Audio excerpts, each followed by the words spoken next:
finally did it. We finally have moved in to our new, mostly renovated villa. Big day today, Gray. Do you know why? Moving into a new house. Oh man, the relief I feel already just knowing that we can finally move in is just like, yeah, it's next level. Big day today. We're all really excited about it. 37.5 degrees and it's only 10 o'clock in the morning. We've been living in limbo for a whole year, living out of suitcases, living in random rentals. Everything's just felt in flux for a long time. But last week, that all came to an end when we finally moved in to our new place.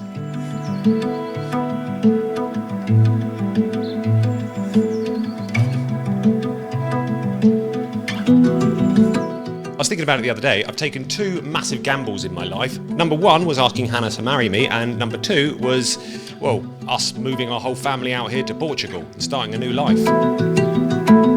And so far, both seem to be paying off. That said, there is one thing that is very much testing our marriage right now, but we'll get back to that.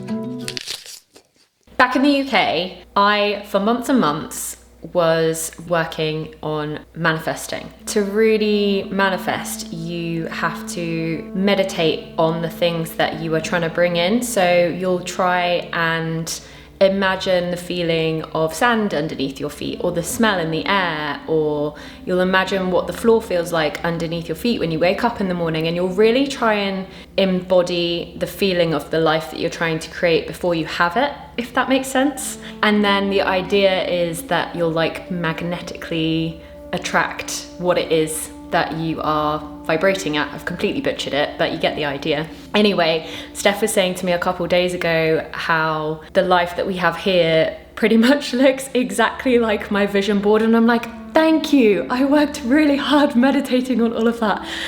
This whole renovation took us about 3 months to complete. We haven't touched upstairs yet because we need to financially recover from this part of the renovation first, and then we'll do that maybe next year or something. There's still a couple of things that are wrong with it, like we've got a leaky toilet, some dodgy electrics. One of the major problems is there's no hot water in our shower. The builders are blaming the heat pump guys, the heat pump guys are blaming the builders, and we're just stuck in the middle with no hot water, so we're trying to get that fixed. But what it might mean is that we're going to need to rip up some tiles and get back into the pipes, and I don't even want to think about it, to be honest. We just want to say a massive, massive thank you to one of our long-term sponsors, Level 8, for making this video possible this week. Over the last year, I have become an accidental expert at living out of a suitcase.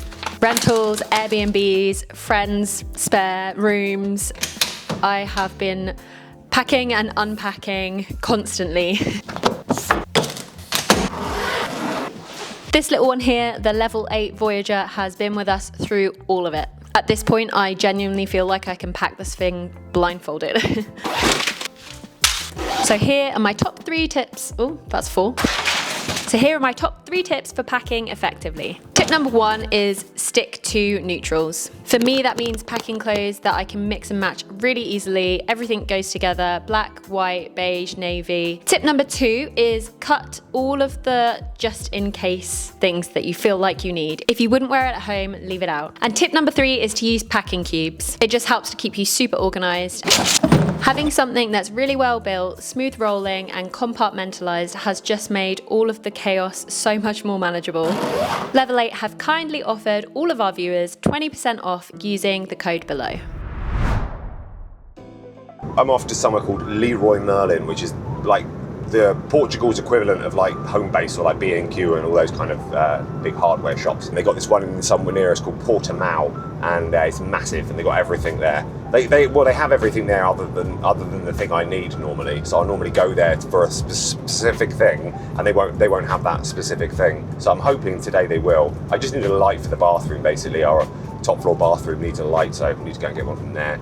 The only thing that wasn't anywhere near the vision board or any kind of manifestation was a long ginger moustache. Hannah's on to me. She's unearthed my cunning plan to slowly grow a moustache. She says I look like the love child of a sex pest and a barista from East London. I hate it so much. It's so creepy and horrible, and I keep seeing food in it, and I don't want to kiss.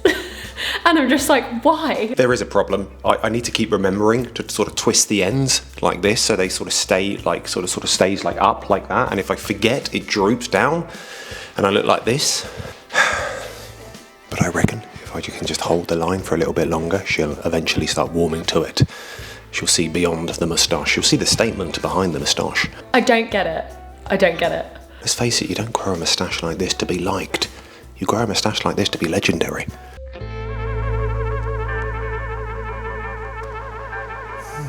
It's down here somewhere. Here it is. It's up here. These ones are very bright. I don't like that brightness. These ones, that's a bit like more moody. I also want one of those for downstairs as well. It's a freaking €100 just on the fucking lights, man. Can't have shit lighting, man. Not at my age. I also need to get some lights for around the pool. I ideally wanted to get like hue lights, but I don't think we've got the budget for them right now. So I'm gonna have to look and see if there's a cheaper alternative because we need quite a lot. I think we need like 15. I went for these because they're really simple and Hannah can't hate that because it's just too simple to hate. Like there's nothing hateable about that. It's just like a triangle with a light on the bottom. Yeah, that's fine. So I'm gonna get that.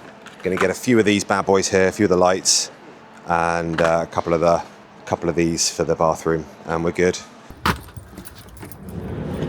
The kids are breaking up in a couple of days for their school holidays. Even though it feels like every week they have a day off for some kind of bank holiday, or I don't know, there's like a mix of things that they always seem to have a day off for, and they're breaking up for 3 months or close to 3 months. I'm praying that we're all gonna remain sane. I'm hoping that because we have so many outdoor things to do that it's gonna be a little bit easier. I have an idea of a way to make summer far more bearable.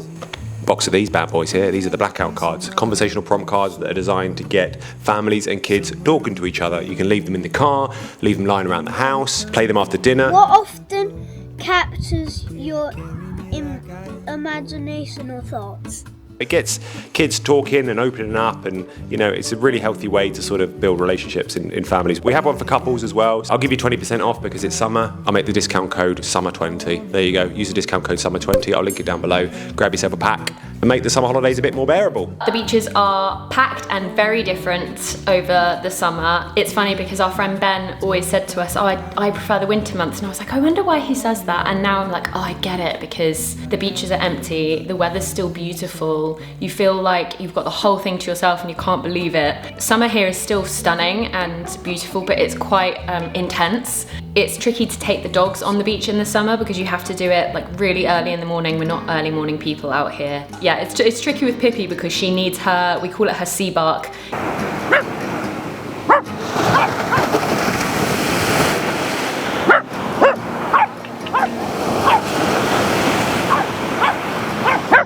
Initially when we got here, we thought that it would be like a couple times going to the beach and she'd bark at the sea and then she'd be over it. It's been 4 months now, I think. She will not stop barking at the beach, and now she's kind of like commandeered George into getting involved as well. So they both just run along the coastline for about 20 minutes barking at the sea. So we have to walk them late in the evening because that's when there's like the least people around for them to annoy.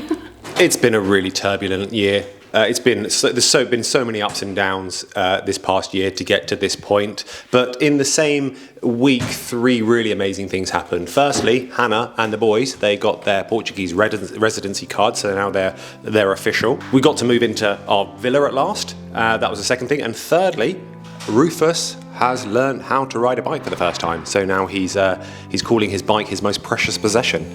So Rufus here has almost mastered cycling. The only thing that he's struggling to do is starting from a static position. Remember to push down as hard as you can on that pedal there. No, but I can't get into the proper. Rufus learning to ride his bike, it kind of feels a bit bittersweet, if I'm honest. And push hard. That's it. Nearly. Oh, so close. On one hand, I'm sort of happy he's finally learned, but on the other hand, I'm sort of grieving the fact that there's a part of me that's had to yet again let go, not just of the saddle as I push him along, but just let go of that control, let go of that comfort. Oh, yes. Oh, so close. The hardest thing of being a parent is that you're essentially training the people who you can't live without to learn how to live without you. And that's really bittersweet. Harder you push, the easier it is. Hard. That's it. There. Yes. Yes. Yes. Yes. Well done, Rupert. Well done, kiddo. You'll always hear people tell you, oh, it goes so fast, it goes so fast. It's not that it goes so fast, it never even went. It just happened and then it didn't. And just like that. Anyway, yeah, it's a funny feeling.